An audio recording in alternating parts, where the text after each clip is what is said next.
पहले प्रारंभ कोटद्वार से शुरू हुई थी देवभूमि कोटद्वार से। कल फिर पुनः दूसरी कड़ी से वहीं से देवभूमि कोटद्वार से हमारी दूसरी कड़ी शुरू हुई है, जिसमें उसी कड़ी में हमारे राष्ट्रीय अध्यक्ष शास्त्री जी को राष्ट्र के अध्यक्ष नियुक्त किया गया है, ताजपोशी की गई थी। अब इनके संरक्षण में पूरे भारत में अब सभी का देखरेख का कार्य होगा। आप इनके विचार सुने, इनके बाद में मैं कम समय में ही आपको सारी बातें जो बताने वाले हैं वो हमारे राष्ट्रीय संयोजक जी मदन लाल आजाद जी हैं, वो बताएंगे और उसके बाद आप फ्री हो जाएंगे और हम सब लोग 5 लोगों का एक प्रतिनिधि मंडल डीएम से मिलने जाएगा, जैसा आश्वासन मिला है एलआईयू से। आपकी समस्या का समाधान लगभग आज होकर रहेगा। तो मैं शास्त्री जी को आमंत्रित करता हूँ, आपको अपने विचार से अवगत कराएंगे। धन्यवाद साथियों, सबको नमस्कार। जय हिंद, जय भारत, जय उत्तराखंड। जैसे कि आपको विदित हो गया, हमारे बिजनौर से जिलाध्यक्ष वीर सिंह जी ने आपको पहले भी शायद है इससे पहले सारी बातें आपके जहन में डाल दी होंगी, लेकिन विशेष बात यह है कि हम जो है मिशन भुगतान भारत यात्रा के लिए जो निकले हुए हैं, सभी के भुगतान के सुनिश्चित कराने के लिए इस पर 1-2 वर्ष लगभग होने वाले हैं हम कार्यरत हैं, निरंतर कार्य कर रहे हैं। और 3 बार हम यहाँ आपके देहरादून क्षेत्र में भी ज्ञापन दे चुके हैं। समस्या कहाँ खड़ी हो रही है? समस्या ये खड़ी हो रही है कि हम लोग जो है एकत्रित नहीं हो पा रहे। ये सबसे बड़ी समस्या हम लोगों के बीच में है, जबकि मैं समझता हूँ यहाँ तो लाखों की तादाद में निवेशक होंगे, क्योंकि राजधानी है और लाखों की तादाद में उपस्थिति होने के बाद भी यहाँ पर उपस्थिति जो है नगण्य है, ना के बराबर। और सरकार को हम अपनी ताकत दिखाना चाहते हैं कि हमारी ताकत क्या है, हम ठगी पीड़ित कितने लोगों के साथ ठगी हुई है, उसमें हम असफल हो पा रहे हैं, असफल रह जा रहे हैं। क्योंकि हमने विधानसभा में भी धरना प्रदर्शन किया, वहाँ मुश्किल से 50 आदमी गिन के इकट्ठे नहीं हुए, और आज भी यही स्थिति है। लगभग मेरे ख्याल से 50 गिन करके, वो भी बिजनौर से आकर के भी सारे जो है 50 लोग एकत्र नहीं हुए। ये सबसे बड़ी समस्या है। ये आप लोगों को ध्यान में रखनी है कि हम किस प्रकार से जो है सबको एकत्रित करें, सबके साथ मिल करके बैठ करके विचार करें, सबको लाने का प्रयास करें। जिस दिन आप यहाँ पर लाखों की संख्या में नहीं, हजारों की संख्या में भी आप इकट्ठे हो जाएंगे, उसी दिन आपका भुगतान सुनिश्चित हो जाएगा। लेकिन बात क्या है, मैंने कल भी ये बात रखी थी कि समस्या क्या आ रही है हमारे बीच में, कि हम जो है जिंदगी कहते हैं एक कबड्डी के खेल की तरह है, और कबड्डी का खेल आप सभी ने देखा होगा। कबड्डी खेलते हुए जब एक पाले से दूसरे पाले में व्यक्ति जाता है और दूसरे पाले से किसी को छू करके जब भागने का प्रयास करता है, जीतने का प्रयास करता है, तब तक पीछे से उसकी पकड़ करके टांग खींच लेते हैं, उसको लाइन क्रॉस नहीं करने देते। और यही हम लोगों के साथ हो रहा है कि आप लोग जितने आए हैं, कुछ लोग शायद यही कह रहे होंगे कि साहब क्या जानते हैं, मदन लाल आजाद जी तो क्या 2 साल से लगे हुए, कुछ नहीं हो रहा है। कि शास्त्री जी वहाँ से लगे हुए हैं, साहब क्या हो रहा है उनका, कुछ नहीं हो रहा है। लेकिन समस्या कहाँ आ रही है? समस्या यही आ रही है कि हम जो है घर बैठ करके टांग खींचने वाला काम कर रहे हैं।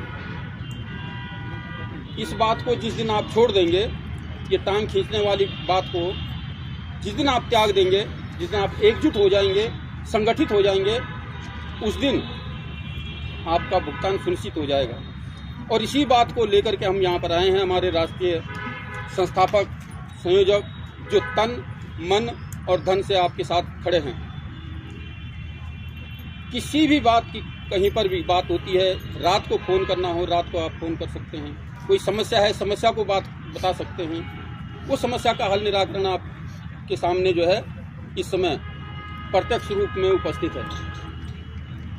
उनका साथ दे रहे हैं हमारे राष्ट्रीय महामंत्री अशोक मुदगल जी और उनके साथ में शरद वामनिया जी, जो दिल्ली से चल करके कोटद्वार आए, कोटद्वार से आज चल करके यहाँ आए हैं। यानी कदम कदम पर पूरे देश में भ्रमण कर रहे हैं, प्रयत्न कर रहे हैं। जहाँ बस के सफ़र है बस से चल रहे हैं, पैदल चलना है पैदल चल रहे हैं। कोई समस्या नहीं, किसी प्रकार की परेशानी नहीं है। हर परेशानी को झेलने के लिए आपके लिए तैयार हैं।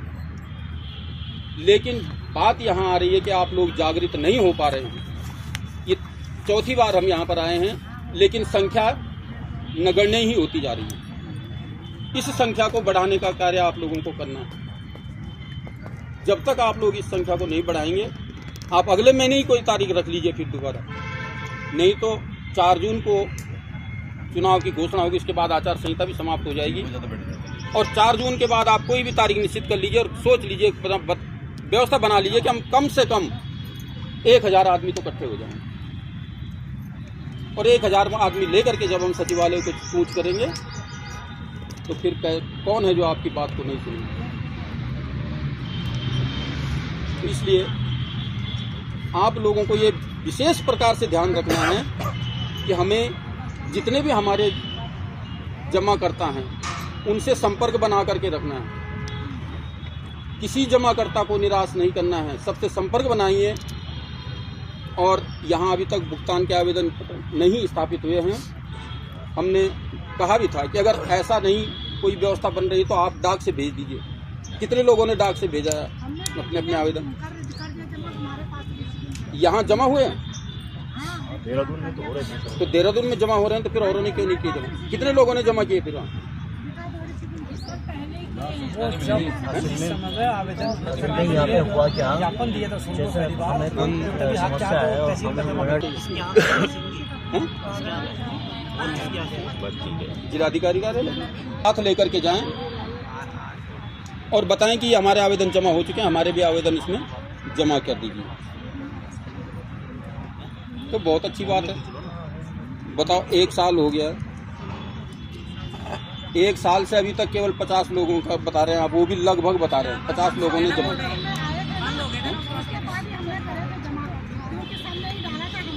तो ये और लोगों ने क्यों नहीं किए? इसकी फोटोकॉपी करा लीजिए आप लोग, जो भी जमा आवेदन करने के लिए जाएगा इसकी फोटोकॉपी करा करके ले जाइए और बताइए कि हमारे ये इस तारीख को जमा हो रखे हैं और हमारे भी आवेदन हैं, इसको जमा कीजिए। पहली बात, सब लोग जितने भी हैं अपने अपने आवेदन इस कानून के अंतर्गत, इस फॉर्म के अंतर्गत जमा कर दीजिए। हाँ, तो उसको जमा कराइए भर करके। नहीं ले तो रजिस्ट्री से जमा। उसके बाद आज से ही ये काम शुरू कर दीजिए और भराइए। 4 जून के बाद आप एक डेट निश्चित कीजिए और उसके बाद जा करके उनसे परामर्श पूछा जाएगा फिर कि भाई हमने ये आवेदन इस तारीख को जमा किया था, इस पर आपने क्या कार्रवाई की है। इस बीच में भी आप लोग अगर चाहें संपर्क कर सकते हैं, लेकिन अगर आप लोगों से व्यवस्था नहीं बन पा रही है तो 4 जून के बाद एक बहुत अच्छा जुलूस आप तैयार कीजिए, बहुत अच्छी संख्या यहाँ पर उपस्थित कीजिए और हम लोग साथ में होंगे, सर हमारे साथ में होंगे और उनसे प्रश्न किया जाएगा फिर कि भैया आपने जो आवेदन जमा किए थे इस पर क्या कार्रवाई आप कर रहे हैं। तो शीघ्र अतिशीघ्र जो है आप लोगों का काम जो है प्रारंभ होने जाएगा। लेकिन भाई बात वही है, आप लोग भी लेकर के बैठ गए, 1 साल हो चुका है इसको।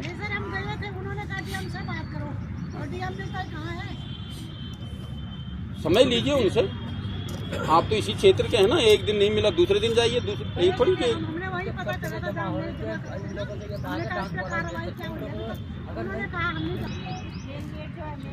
एक RTI फाइल करते कि भाई हमारा ये इस तारीख को, ये इसको कॉपी लगा करके इस तारीख को हमने ये आवेदन जमा किया है और इस पर अभी तक कोई DM साहब के द्वारा कोई संज्ञान, जिलाधिकारी के मदद से कोई संज्ञान नहीं लिया गया है, हमें इसकी जानकारी दीजिए, इस पर क्या कार्रवाई। उन्होंने कह दिया, आपने सुन लिया, आप आ गए घर को, बस बात खत्म। ये बात नहीं बनती। आपको कानून के अंतर्गत काम करना है। कानून कह रहा है, ये जिस कानून के जतलाने के लिए आज़ाद सर निरंतर प्रयासरत हैं, लेकिन आप लोग उस पर अमल नहीं कर रहे हैं, ध्यान नहीं दे रहे हैं। यहाँ हैं सर मुगल साहब, हमारे पास वो बुक्स हैं कुछ? हाँ नहीं, हिंदी वाली भी? हाँ, हिंदी वाली भी है। अगर नहीं हो तो वो किताब ले लीजिए आप लोग। ये किताब रेट टू रेट आपको यहाँ पर दी जाएगी। इसमें हिंदी भी है और अंग्रेजी भी है, और पढ़िए। इसमें स्पष्ट लिखा हुआ है कि 6 महीने के अंतर्गत 6 महीने के अंदर अंदर जो है आपका भुगतान सुनिश्चित किया जाएगा। ये कानून बताता है। और इस कानून की कॉपी को भी जो उनको पढ़ाने का प्रयत्न कीजिए। का ये समय भी जल्दी से बढ़ता जा रहा है। मैं ज़्यादा समय लेते हुए सर्विस करूँगा। 2 सप्ताह बस बोलिए 5 मिनट बस, थोड़ा शॉर्ट में अपनी बात रख रहे हैं यहाँ पे बस। ठीक है, बस साइन हो गई क्या सबके?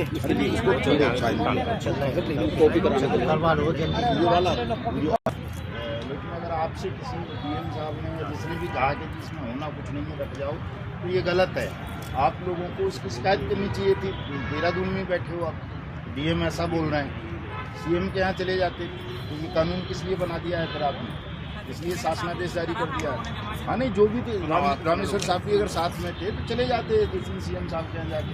कैसा वो आपका डीएम ये कह रहा है कि मैं कागज़ दे जाओ, लेकिन होगा कुछ नहीं। कानून किस लिए बनाया है फिर आपने? होगा कुछ नहीं।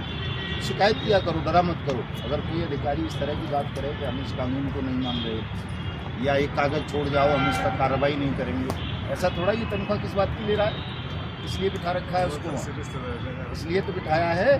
जो कानून बने हैं उनको वो मेंटेन करेगा, उनके अंतर्गत काम करेगा, इसलिए उसको बिठाया है। चाहे डीएम हो, एसपी हो, कोई भी हो।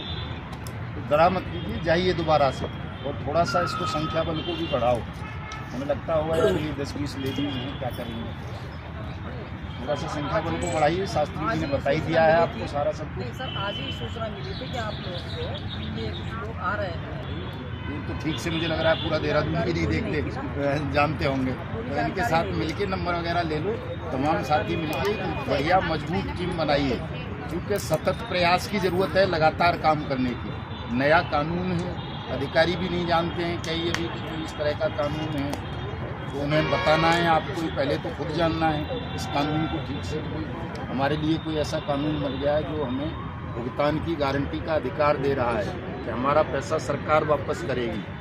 ठगों की प्रॉपर्टी बेच के, नीलाम करके 180 दिन में करेगी, हमारी जमा राशि का 2 से 3 गुना करेगी। पहले तो ये हमें स्वयं पता होना चाहिए।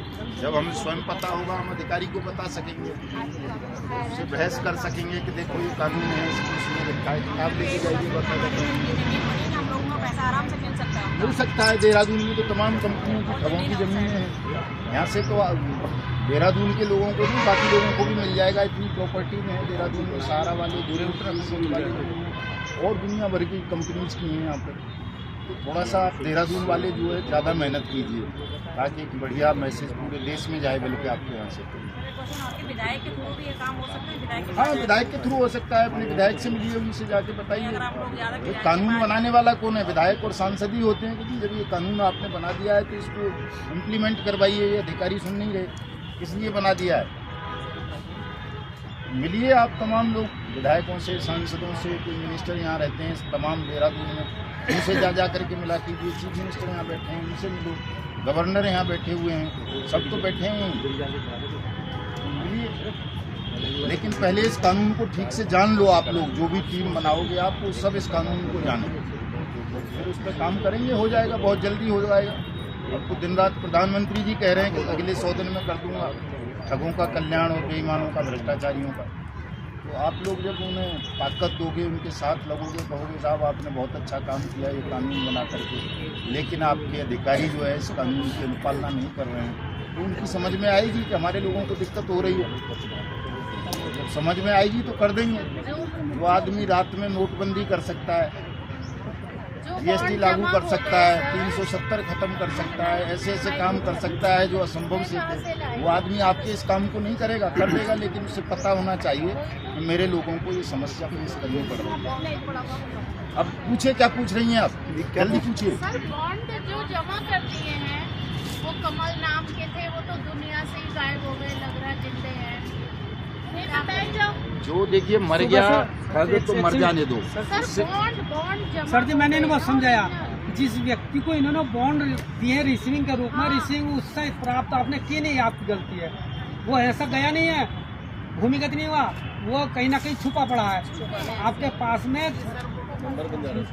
सुनो मैडम, आपने उसको कहीं तो मेंटेन किया होगा, किसी पॉलिसी बॉन्ड नंबर है, पॉलिसी नंबर ही होगा। सब नंबर तो सब हमने थाने तूने में सब अरे मैडम यही तो नहीं समझती है, पॉलिसी बॉन्ड का नंबर तो आपके पास होगा, उससे एक एफिडेविट बनवाइए कि पॉलिसी बॉन्ड कंपनी में जमा कर दिया, आज तक हमें ना रिसीव नहीं ना भुगतान दिया, ये हमारा पॉलिसी बॉन्ड है, हमारा भुगतान कराने के लिए आप एफिडेविट पर 10 रुपये का स्टैम्प बनाइए, उसकी फोटो कॉपी करा कर लगाइए, वो ओरिजिनल पास रखिए, उससे भुगतान आपको होगा। मैं सुबह से थूक ले कर रहे हैं आपके साथ में, कोई सुनने को तैयार नहीं। कोई भी एक पेमेंट प्रूफ जिससे आप ये सिद्ध कर सको कि हमने इस कंपनी में ये पैसा वैसे तो जमा किया। अपने ही इतने हैं। हाँ, तो